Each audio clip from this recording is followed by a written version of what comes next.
एक बूढ़े और मजबूर पिता की कहानी।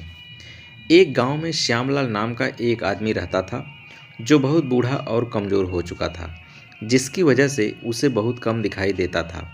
इसलिए श्यामलाल अपनी बची खुची जिंदगी अपने बेटे और बहू के साथ बिताना चाहता था। बेटा अपनी पत्नी और बच्चे के साथ शहर में एक छोटे से मकान में रहता था।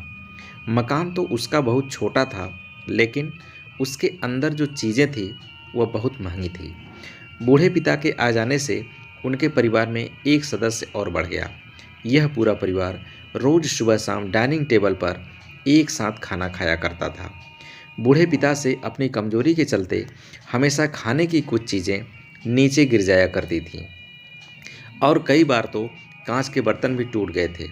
कुछ दिनों तक तो बहू और बेटे ने यह सब सहन किया, लेकिन बाद में वे दोनों बूढ़े पिता की ऐसी हरकतों से चिढ़ने लगे। एक दिन बेटे ने अपनी पत्नी से कहा कि ऐसा कब तक चलेगा, हमें कुछ करना पड़ेगा। उसकी पत्नी भी इस बात से सहमत हो गई और अगले दिन बेटा कहीं से एक पुराना मेज़ लेकर आया और घर के एक कोने में उसे लगा दिया और अपने पिताजी से कहा कि आज से आप यहीं पर बैठकर खाना खा लिया कीजिएगा। कांच के बर्तन न टूटे, इसलिए बेटे ने मिट्टी का बर्तन भी लाया था, जिसमें वह अपने बूढ़े बाप को खाना देने लगा। कांच के कीमती बर्तन बचाने के लिए अपने बूढ़े बाप को मिट्टी के बर्तन में खाना देने में उन्हें जरा भी शर्म नहीं आई। अब सुबह शाम बूढ़ा बाप एक कोने में बैठकर मिट्टी के बर्तन में खाना खाता था और बाकी का परिवार डाइनिंग टेबल पर बैठकर खाना खाता। डाइनिंग टेबल पर बैठे बैठे दोनों पति पत्नी कभी कभी अपने बूढ़े बाप की तरफ देख लिया करते थे। बूढ़े बाप की आंखों में उन्हें आंसू भी नजर आते थे, मगर उन पर जैसे कोई असर ही नहीं होता था। बूढ़े का पोता भी यह सब देखता और वह अपने में ही खोया रहता। एक दिन जब पति पत्नी डाइनिंग टेबल पर बैठकर खाना खा रहे थे, तब उनका बच्चा जमीन पर बैठकर कुछ कर रहा था।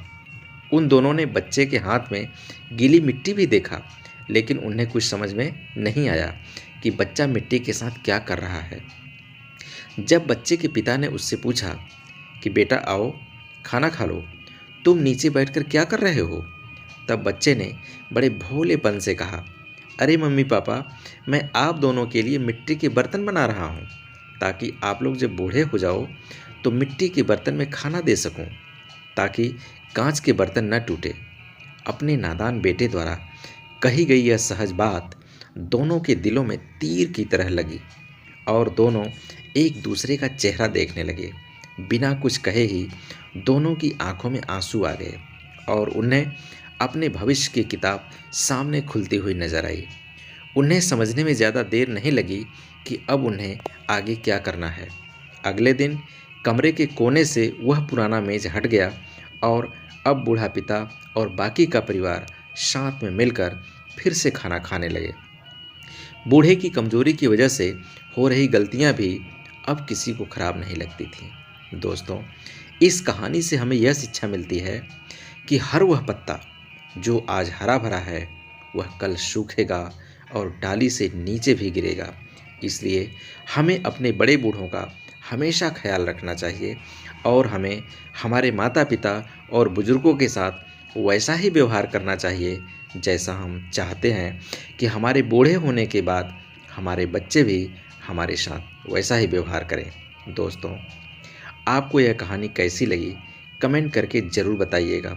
अगर अच्छी लगी हो तो आप अपने दोस्तों और परिवार के साथ इसे शेयर करें और ख़ास करके ऐसे लोगों के साथ ज़रूर शेयर कीजिएगा जिनका व्यवहार अपने माता पिता बड़े बूढ़ों के साथ अच्छा ना हो। धन्यवाद।